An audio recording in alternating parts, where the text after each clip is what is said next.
Welcome back sir. ఇంతకుముందు చిరంజీవి విషయానికి వస్తే కనుక 18 స్థానాలకు సంబంధించిన ఉప ఎన్నికలకు సంబంధించి చిరంజీవి పీఆర్పీని కాంగ్రెస్లో విలీనం చేసిన తర్వాత ఎక్కువ సంఖ్యలో జరుగుతున్నటువంటి ఎన్నికల్లో చిరంజీవి సామాజిక వర్గం ఓట్లు కానివ్వండి, ఇదంతా కూడా చిరంజీవి పాత్ర ఎలా ఉండబోతుందంటారు ఈ ఉప ఎన్నికలకు సంబంధించి? ఇక్కడ కాంగ్రెస్ పార్టీ ఎప్పుడు కూడా ఒక అంటే అధిష్టానము ఏదైనా ఒక ప్రమాదం వచ్చినప్పుడు పార్టీకి వాళ్ళు ఏం చేస్తారంటే ఒక ఊహాత్మకంగా వెళ్తారు. ఇక్కడ ఏమైంది, గత ఎన్నికల్లో చిరంజీవికి సంబంధించిన సామాజిక వర్గం ఓట్లు చీలటం వలన కొంత తెలుగుదేశం పార్టీకి డ్యామేజ్ అయింది కాంగ్రెస్ కంటే. కాబట్టి ఇప్పుడు ఇంకా మళ్ళీ వచ్చే ఎన్నికల్లో మళ్ళీ అది డ్యామేజ్ అటువైపు కాకుండా మళ్ళీ ఇటువైపు మళ్ళీతే ఒక ఇబ్బంది వస్తుందేమో అని ఒకటి. అలాగే రెండోది, జగన్ పార్టీ చీలిక వలన ఎమ్మెల్యేలు అంటే జగన్ పార్టీపై వెళ్ళటం వలన ప్రభుత్వాన్ని కాపాడుకోవటం కోసం ఆయన తీసుకొచ్చారు. ఇప్పుడు ఆయన ఇక్కడికి వచ్చిన తర్వాత మరి రాష్ట్రం యొక్క పరిస్థితులు అంటే కొన్ని జిల్లాల్లో గమనిస్తూ ఉంటే ఆయనకు సంబంధించినటువంటి సామాజిక వర్గం యొక్క నాయకులు మళ్ళీ ఆయనతో పాటు కాంగ్రెస్ పార్టీలోకి రాలేదు.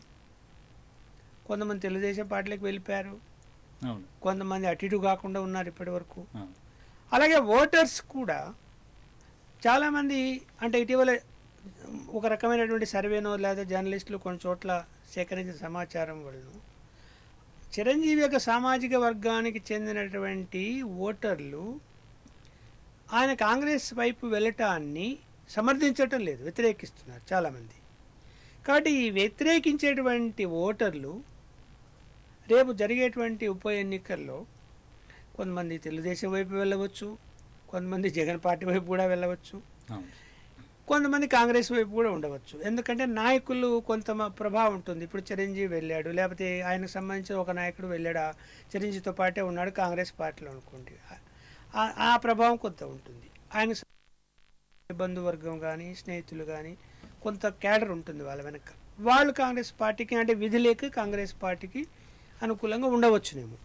కానీ మొత్తం మీద ఇక్కడ చిరంజీవి పాత్ర తీసుకుంటే రేపు ఉప ఎన్నికల్లో ఆయన పర్యటించినంత మాత్రాన ఆయన యొక్క సామాజిక ఓటర్లు కానీ లేకపోతే ఆయన అభిమానులు కానీ అంటే ఆయన యాక్టర్గా ఉన్నటువంటి అభిమానులు కానీ అందరూ కూడా కాంగ్రెస్ పార్టీ వైపు అనుకూలంగా ఉంటారు అనేది చెప్పలేము.